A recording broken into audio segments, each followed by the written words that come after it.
Dampak penjajahan kolonialisme Belanda di Indonesia.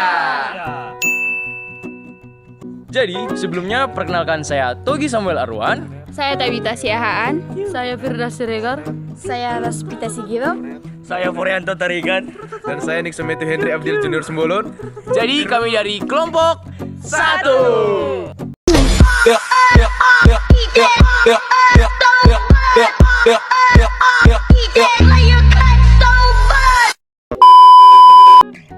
Tapi sebelumnya, apa itu kolonialisme? Kolonialisme adalah upaya suatu negara untuk mengembangkan kekuasaannya di luar kekuasaan wilayah negara tersebut. Dan ini bertujuan untuk mencapai kekuasaan di dalam bidang ekonomi, SDA, SDM, dan politik. Dampak kolonialisme di bidang ekonomi. Dampak positif. Yang pertama, mendorong munculnya perbankan modern di Hindia Belanda. Yang kedua, dilakukan pembangunan infrastruktur. Yang ketiga, beberapa komoditas ekspor diperkenalkan dan mengalami perluasan. Yang keempat, jumlah produksi dan ekspor tanaman perkebunan semakin meningkat. Yang kelima, dengan masukan pengetahuan dan alat perkebunan dari barat, petani dapat menguasai teknologi budidaya tanaman baru. Dampak negatif. Yang pertama, terjadinya monopoli perdagangan yang tidak sehat. Yang kedua, diterapkannya sistem tanam paksa yang menyebabkan rakyat mendapatkan tekanan dalam mengelola perkebunannya. Yang ketiga, diterapkannya sistem pemungutan pajak hasil bumi. Yang kedua, urbanisasi dan pertumbuhan kota. Dampak dari adanya kolonialisme di Indonesia yakni adanya urbanisasi, yang dimana urbanisasi adalah pergeseran populasi dari daerah perdesaan ke perkotaan. Itu terjadi karena perkembangan kota yang gak terkendali. Hal itu tampak dengan banyaknya sawah di perkotaan dan banyaknya penduduk di perdesaan hingga semakin padat. Perluasan daerah pertanian dan industri perkebunan diikuti oleh melonjaknya jumlah penduduk dan menyebabkan penyebaran daerah permukiman yang lebih luas. Di dalam permukiman yang luas itu, maka dibangunlah jalan kereta api untuk memperlancar sarana transportasi. Bukan hanya itu, perbaikan jalan darat juga dilaksanakan. Dampak lain dari tumbuhnya perdagangan dan perusahaan, yakni menimbulkan urbanisasi masyarakat pribumi dari perdesaan ke perkotaan yang didorong oleh faktor berkurangnya lahan pertanian yang mengakibatkan peningkatan kaum miskin di wilayah perdesaan. Dampak sosial dan budaya. Pada masa penjajahan, terutama masa penjajahan Belanda, pemerintah kolonial sering berkomunikasi dengan bahasa Belanda. Kebiasaan tersebut sedikit banyak mempengaruhi budaya penduduk Indonesia, terutama dalam bidang bahasa. Beberapa kata dalam bahasa Belanda memiliki kemiripan dengan bahasa Indonesia. Contohnya, kain untuk mengeringkan badan setelah mandi. Dalam bahasa Belanda disebut handuk, sedangkan dalam bahasa Indonesia disebut handuk. Selain itu, bangsa Barat juga memperkenalkan berbagai macam hiburan seperti musik internasional hingga tarian dansa. Ilmu arsitektur khas bangsa Barat juga banyak digunakan pada masa penjajahan. Banyak bangunan bersejarah seperti Lawang Sewu di kota Semarang yang menjadi saksi bisu dampak kolonialisme di bidang budaya. Sedangkan dalam bidang sosial bisa dilihat dari menyebarnya agama Kristen Katolik dan Kristen Protestan.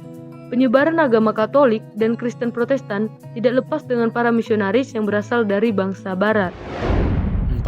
Kesehatan dan higienitas. Selain dokter pribumi, fasilitas kesehatan dan rumah sakit sudah didirikan beberapa waktu sebelumnya. Pada 1641, VOC sudah mendirikan bangunan rumah sakit permanen di Batavia. Pemerintah kolonial juga telah mulai membangun sarana dan prasarana pendukungnya, sejalan dengan perkembangan perusahaan perkebunan di era tanam paksa akhir abad 19. Hal ini diperlukan untuk memeriksa kesehatan tenaga kerja di Jawa atau di luar Pulau Jawa. Sudah dimulai pembangunan rumah sakit perusahaan perkebunan, pertambangan, dan juga pelayaran. Di masa penjajahan Belanda, selain rumah sakit, berdiri berbagai fasilitas kesehatan di berbagai daerah di Indonesia. Misalnya, laboratorium penelitian di Batavia sudah berdiri sejak 1888 bersamaan dengan laboratorium penelitian di Medan, Bandung, Yogyakarta, Surabaya, dan Makassar. Salah satu cara untuk membalas budi pada Hindia Belanda adalah dengan memberikan pelayanan kesehatan untuk masyarakat luas. Di bidang mobilitas sosial, Pada masa kolonial Belanda, mobilitas sosial atau perpindahan penduduk dari satu daerah ke daerah yang lain berjalan sangat cepat. Terdapat beberapa hal yang membuat percepatan mobilitas sosial terjadi di Indonesia, yaitu yang pertama pembangunan sarana dan jaringan infrastruktur transportasi, diantaranya jalan kereta api, jalan raya, sarana juga prasarana pelabuhan. Yang kedua, dibukanya lahan pertanian dan perkebunan yang memunculkan kota-kota baru. Nah, dampak positif dari mobilitas sosial adalah yang pertama, penggabungan ras antar golongan Belanda dan Indonesia, dan yang kedua, munculnya golongan terpelajar di Indonesia yang dapat memajukan atau membantu perkembangan negara Indonesia. Dampak negatif dari mobilitas sosial adalah yang pertama, terjadinya kepadatan penduduk di suatu wilayah yang tidak menerapkan tanam paksa atau kerja paksa. Yang kedua, persebaran infrastruktur yang tidak merata dikarenakan persebaran penduduk yang tidak merata pula. Sentimen rasial. Pemerintah Belanda membeda-bedakan golongan berdasarkan ras. Kebijakan itu semakin tegas sejak awal abad ke-19, yang mana pemerintah Hindia Belanda membagi penduduknya menjadi 3 golongan. Yang pertama, golongan Eropa sebagai golongan pertama tertinggi. Yang kedua, golongan timur asing yang terdiri dari Cina, Arab, India, dan negara lainnya. Yang terakhir adalah golongan pribumi sebagai kelas ketiga atau terendah. Selanjutnya kita akan melihat dampak positifnya. Dampak positifnya ini bisa muncul dalam bentuk perlawanan terhadap penjajahan dan peningkatan kesadaran akan isu-isu rasial. Tetapi itu lebih merupakan respon terhadap ketidaksetaraan yang diakibatkan oleh sentimen rasial. Dan yang kedua ada dampak negatif. Yang pertama, diskriminasi sistematis, yang kedua konflik dan ketegangan sosial, dan yang terakhir penghancuran budaya. Selanjutnya dampak politik. Pada masa pemerintahan kolonialisme, muncul sistem dualisme di Indonesia, yaitu pemerintahan Eropa dan pemerintahan pribumi.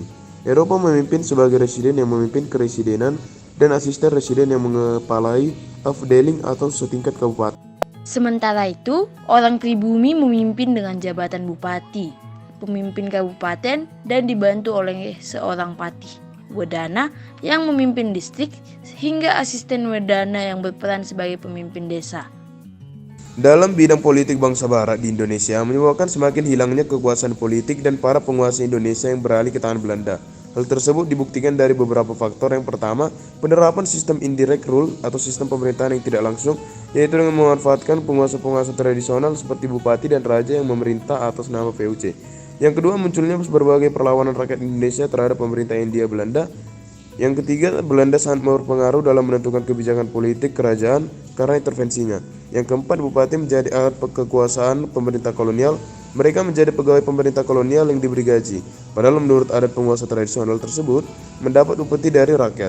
Yang terakhir, semakin merosotnya dan bergantungnya kekuasaan raja kepada kekuasaan asing, bahkan sebagian diambil alih atau dibawa kekuasaan kolonial.